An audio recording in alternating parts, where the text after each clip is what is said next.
মানব জীবনের ধর্মটা পালন করে, পশুর ধর্ম না, পশুর ব্যবহার না, মানুষের ব্যবহার। তাহলে আবার আপনি সুযোগ পাবেন, মানব জন্ম পাবেন। কিন্তু যদি আপনার মধ্যে পশুর ব্যবহার দেখা যায়, পশু যা খায় আপনিও তাই খান, পশু যা করে আপনিও তাই করেন, তাহলে পশুর সঙ্গে আপনার কোনো তফাৎ নাই। তাই এবার পরের জন্মে, পরের বারে আপনি পশুর দলে জন্ম পাবেন। হরি বল, হরি বল। হ্যাঁ, দেখেন আমি বললাম আর আপনারা হয়ে যাবেন, আমরা হয়ে যাব তা না। কর্ম, কর্ম ফল আগে আনা। আমার কর্মেই আমি সুখী হব, আমার কর্মে আমি দুঃখী হব। কেউ রোধ করতে পারবে না, কেউ রোধ করতে পারবে না। এই জন্য হরিনাম শোনো, পূজা পরে করবেন, কীর্তন পরে গাইবেন, প্রসাদ পরে পাবে, মালা তিলক পরে করবেন, কিছুদিন শুনুন ভগবত তত্ত্বটি কি, কৃষ্ণস্তু ভগবান স্বয়ং, এই তত্ত্বটি কি এটা আগে জানতে হবে। জানলে সহজ হয়ে যাবে, তখন বৈরাগ্য, বিদ্যা, ভক্তিযোগ সবকিছু আপনার মধ্যে উপনীত হয়ে যাবে। এটা আগে বুঝতে হবে, আমি কোথা থেকে এলাম, আবার কোথায় যাব চলে। আসলে ব্যাপারটা কি যে মানে ওই চুনি পান্না সব পাথর, তো পাথর জড়িয়ে আছে, ওকে ঘষে ঘষে পাথর ক্ষয়ে যাবে, আসল পাথরটা বের। এই আমাদের মধ্যেই সেই সর্বশক্তিমান ভগবান ঘাপটি মেরে বসে আছে, কিন্তু তাকে প্রকাশ হওয়ার সুযোগ দিই না, ধামা চাপা দিয়ে রেখে দিই। তুমি এখন থাকো, ভগবান তোমাকে সংসারে কোনো কাজে লাগবে না।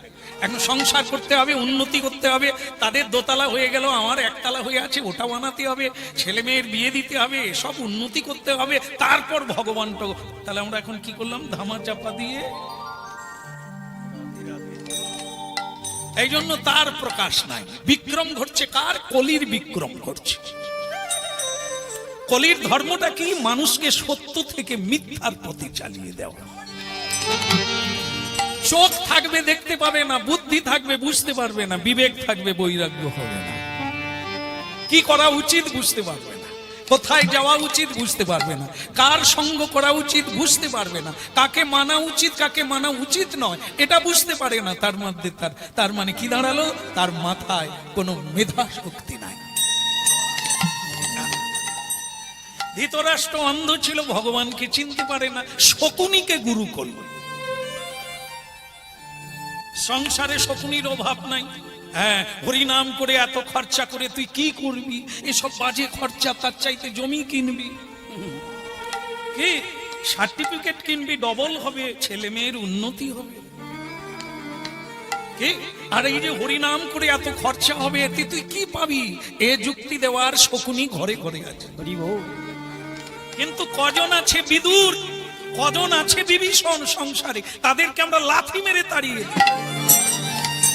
হ্যাঁ, ভালো যুক্তি দিলে, ভালো সিদ্ধান্ত দিলে, ভালো কথা বললে তাকে তাড়িয়ে দেবে, তার সঙ্গ করবে না। ওটা রাবণ করলো, লাথি মেরে তাড়িয়ে দিল। যা, এই হলো এই সংসারের নিয়ম। ভালো লোককে তাড়িয়ে দেবে, আর খারাপকে তোমার মতো আপন হয় না। তুমি বলেছিলে বলেই তো বাবা মাকে আলাদা করে দিয়েছে, আমি খেতে দিইনি। হ্যাঁ, ভক্তমন্ডলী মায়েরা, আমরা তাদের আদর করি, তোমার যুক্তিতেই আমি বেঁচে গেছি। খরচা এখন কম হয়, মা বাবাকেও খেতে দিতে হয় না, ঠাকুরপোকেও দিই না, ঠাকুরজি কেউ দিই না, আত্মীয় কেউ ডাকি না, শুধু স্বামী স্ত্রী খাই আর শুয়ে পড়ি। যা আসে সব থেকে যায়। কে কোন যুক্তিতে হলো? মাকে ত্যাগ করলো, বাবাকে ত্যাগ করলো, ধর্মকে ত্যাগ করে দিয়ে অধর্মকে গলায় জড়িয়ে ধরলো। এই তো শকুনি গুরু।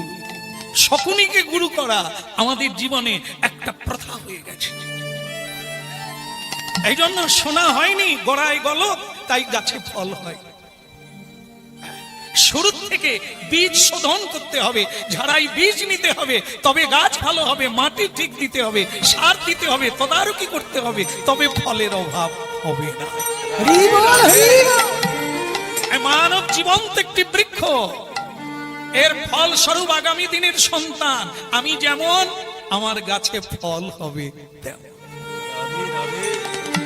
আমি নিজের মা বাবাকে খেতে দিই না অর্থ সঞ্চয় করার জন্য, আমার ছেলে আমাকে দেবে?